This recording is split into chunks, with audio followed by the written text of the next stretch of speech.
Talvez você tenha feito constantemente estas perguntas.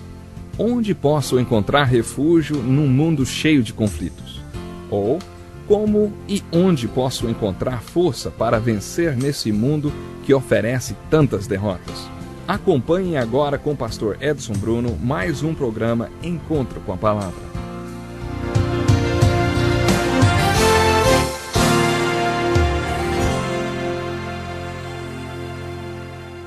Pegue a sua Bíblia e bem-vindo para mais um programa Encontro com a Palavra, um estudo da inspirada e santa Palavra de Deus. Concluímos nosso último estudo citando os 3 inimigos da fé e das pessoas que têm fé: o mundo, a carne e o diabo. Se você já estiver com sua Bíblia, então abra no capítulo 9 do livro de Josué. Não esqueça, no capítulo 9 do livro de Josué, encontramos outra ilustração sobre a fé, ou pelo menos mais um fator que compõe a fé. Denominei esse capítulo de A Percepção da Fé. Um dos elementos mais importantes da fé é o discernimento. Para viver uma vida de fé, você precisa conhecer a vontade de Deus. Talvez a pergunta que os pastores mais ouçam na vida seja: Ei, pastor, como eu posso saber o que Deus quer que eu faça? Quando as pessoas descobrem que existe a vontade de Deus para as suas vidas, elas querem descobrir qual é. Para saber qual é a vontade de Deus, você tem que ter o Espírito Santo para que ele dê a você discernimento espiritual. E para uma pessoa ter a orientação do Espírito Santo, ela precisa ser uma seguidora de Cristo. A estratégia de Satanás é enganar, simular e imitar tudo que é Deus. Satanás foi um anjo de luz. Se você imagina um inimigo com uma roupa vermelha segurando um daqueles forcados enormes, presas na boca, então você imagina exatamente como ele quer que você o imagine. Ele quer que você o imagine como uma figura mitológica. O poder de Satanás é bem real. Vou repetir, hein? O poder do inimigo é real. Na dimensão espiritual, existe o poder de Deus e o poder do maligno. Nem tudo que é espiritual é do Espírito Santo. É por isso que Moisés nos alerta tão enfaticamente sobre feitiçaria e espiritismo e tantas outras coisas que têm a ver com a dimensão espiritual, mas não com o lado bom dessa dimensão espiritual. No capítulo 9, lemos sobre os gibeonitas. Capítulo 9 de Josué, claro. Assim como Raabe, os gibeonitas perceberam o povo de Israel avançando sistematicamente na terra de Canaã, matando todos os povos inimigos e por isso sabiam que também seriam atacados. Então eles usaram um disfarce. Eles mofaram seus sapatos, roupas e alguns pedaços de pão. Gastaram os seus sapatos nas pedras, até que parecessem que tinham sido usados por muito tempo, e fizeram suas roupas parecerem que eram muito velhas. Eles moravam nos arredores, mas quando foram falar com os filhos de Israel, deram a impressão que vinham de uma terra muito distante. O triste dessa história é que os israelitas não consultaram a Deus a respeito disso.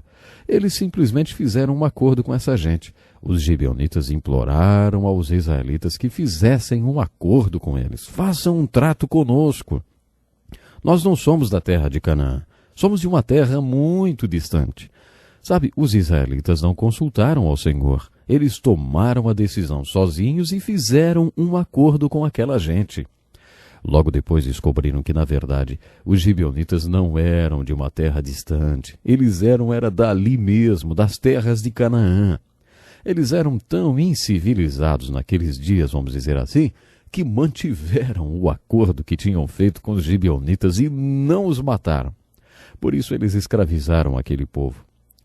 Lenin afirmou que acordos, tratos, são como cascas de ovos.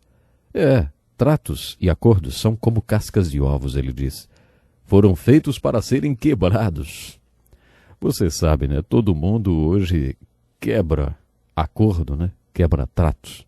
Isso é uma coisa triste, não é verdade? Bom, mas deixa a palavra do Lenin para lá.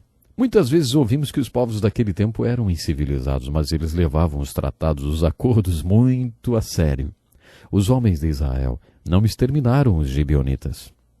Os gibeonitas representam um dos modelos dos inimigos, ou dos obstáculos para a nossa fé contidos no livro de Josué. O primeiro modelo está ilustrado em Jericó. Muitos acreditam que Jericó é a figura do mundo, pois somos atraídos pelo mundo como Acã foi atraído pela capa, pela prata e pelo ouro. Vemos, desejamos e pegamos. As coisas do mundo nos distraem, e o mundo é um grande inimigo da nossa fé. Pelo fato do povo de Deus ter subestimado o povo de Ai, muitos consideram a cidade de Ai como a carne. De acordo com William Berkeley, a carne é a parte humana que ainda não foi cuidada por Deus. Geralmente a carne está associada com a nossa tendência ou disposição para o pecado. Jesus disse, o espírito está pronto, mas a carne é fraca. Portanto, o espírito pode vencer a carne se ela estiver sobre a perspectiva correta.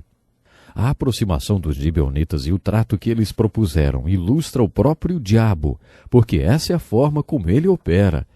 Eu serei como Deus Altíssimo, foi isso que ele disse. O diabo foi um anjo de luz. Ele não aparece sob uma forma horrorosa, nos tentando para fazermos algo macabro, por exemplo. Geralmente ele se apresenta de uma forma amável, muito bela. Sua estratégia é: não faça o melhor, faça o bom. Não faça o melhor, faça o bom. Se Deus está chamando você para ser um médico missionário, o diabo não vai tentar você para sair por aí roubando bancos. Ele vai tentar você para ser um bom médico, aí onde você está. Sabe, precisamos de bons médicos aqui, isso é bom. Mas se Deus quer que você seja um médico missionário em outro país, isso é o melhor para a sua vida. A estratégia de Satanás é nos convencer a fazer o bom e não o melhor para nossas vidas. É por isso que alguns dizem que o maior inimigo do melhor é o bom. É por isso que os gibeonitas, que eram enganadores, representam o diabo. Em Josué capítulos 6, 7, 8, 9, você tem a figura de 3 obstáculos para a fé. No capítulo 6, o obstáculo é o mundo. Nos capítulos 7 e 8, a carne é representada pela cidade de Ai. E no capítulo 9, os gibeonitas são a figura de Satanás. Em todo o livro de Josué encontramos ilustrações de fé. Primeiramente, encontramos o que chamamos de a perspectiva positiva de fé. Um dos maiores personagens de fé da Bíblia é Caleb. Abraão é o personagem cuja fé é a mais importante do Velho Testamento. Mas Caleb também é muito importante. Você está lembrado que ele foi um dos espias que, junto com Josué, trouxeram um relatório positivo sobre Canaã? Pois é, Caleb nunca perdeu a sua perspectiva. Durante todo o tempo que o povo andou pelo deserto, Caleb pensava naqueles cachos de uva de Hebrom. As pessoas reclamavam e morriam de sede, mas Caleb nunca perdeu a sua visão. Imagine as pessoas perguntando, Caleb, em que você está pensando? E Caleb respondeu, bom, eu estou pensando naqueles cachos de uva da cidade de Hebrom. Ele nunca perdeu a visão de Hebrom. Os outros eram especialistas em gigantologia, como mencionamos quando estudamos o livro de Números. A letra de um antigo hino ilustra isso. Todos viram os gigantes, mas Caleb? Caleb viu o Senhor. Caleb também viu os gigantes e obstáculos, claro, mas ele tinha um Deus que era maior do que os obstáculos. Quando eles entraram na terra de Canaã, Caleb conquistou e tomou posse de Hebrom, a cidade que Moisés havia prometido a ele. Ele apresentou-se a Josué, reivindicando sua cidade, e recebeu permissão para conquistá-la. Essa é uma linda ilustração da perspectiva positiva de fé. Mas o livro de Josué também possui uma perspectiva negativa de fé. Nós vemos isso entre os capítulos 14 e 23. Esses capítulos contam que os filhos de Israel não expulsaram os povos que viviam na terra de Canaã. Deus havia ordenado guerras de extermínio. Se eles tivessem executado as guerras de extermínio contra as nações de Canaã, mais tarde não teriam sido escravizados 7 vezes. Lemos sobre isso no livro de Juízes. No livro de Josué nós lemos: os descendentes de Judá não conseguiram expulsar os jebuseus que viviam em Jerusalém. Até hoje os jebuseus vivem ali com o povo de Judá. Os cananeus de Gezer não foram expulsos, e até hoje vivem no meio do povo de Efraim. Mas são sujeitos a trabalhos forçados. Os filhos de Manassés não conseguiram expulsar os habitantes daquelas cidades, pois os cananeus estavam decididos a viver naquela região. É isso que lemos repetidas vezes nessa parte do livro de Josué. O que significa que os filhos de Israel nunca conquistaram totalmente Canaã. No próximo livro da Bíblia, o livro de Juízes, lemos que muitos anos mais tarde, aquelas mesmas nações dominaram os filhos de Israel e os escravizaram. Isso tem uma aplicação devocional. Algumas pessoas fazem referência a conquistar a Canaã que ainda não conquistaram em suas vidas. Você sabe o que elas querem dizer com isso? Quando as pessoas dizem, eu ainda tenho muita Canaã para conquistar, elas estão falando da aplicação devocional que encontramos no livro de Josué. Deus nos manda entrar na terra de Canaã e conquistá-la por completo, por inteiro, isso mesmo, e obter uma vitória completa sobre nossa Canaã espiritual. Muitos são libertos do Egito espiritual, mas nunca chegam nem a entrar em Canaã. Muitos entram, mas não conquistam muito dela, talvez uma ou duas cidades, e isso é o máximo que conseguem conquistar. Conheço um pastor que contraiu uma doença maligna e foi assim que Deus o levou. Logo depois que ele soube que em breve estaria com Jesus, eu me encontrei com ele. Enquanto conversávamos sobre o fato de sua vida aqui na terra já estar passando e uma nova dimensão de vida eterna estar se iniciando, ele teve um momento de arrependimento. Ele lamentava que tivesse muito de Canaã ainda para conquistar. Eu não entendi. Pensei que ele estivesse falando sobre o ministério que teve. O ministério dele tinha sido muito abençoado. Então eu comecei a lembrá-lo de algumas coisas maravilhosas que Deus tinha feito através do ministério daquele homem. Eu perguntei, o que mais o Senhor poderia desejar? O Senhor conquistou tantas Canaãs em seu ministério? Mas ele não estava pensando nisso. Não, ele disse, eu não estou falando de ministério, eu estou falando da minha vida. Estou falando dos pecados da minha vida. Estou falando desse tipo de Canaã. Tenho tanta Canaã para conquistar.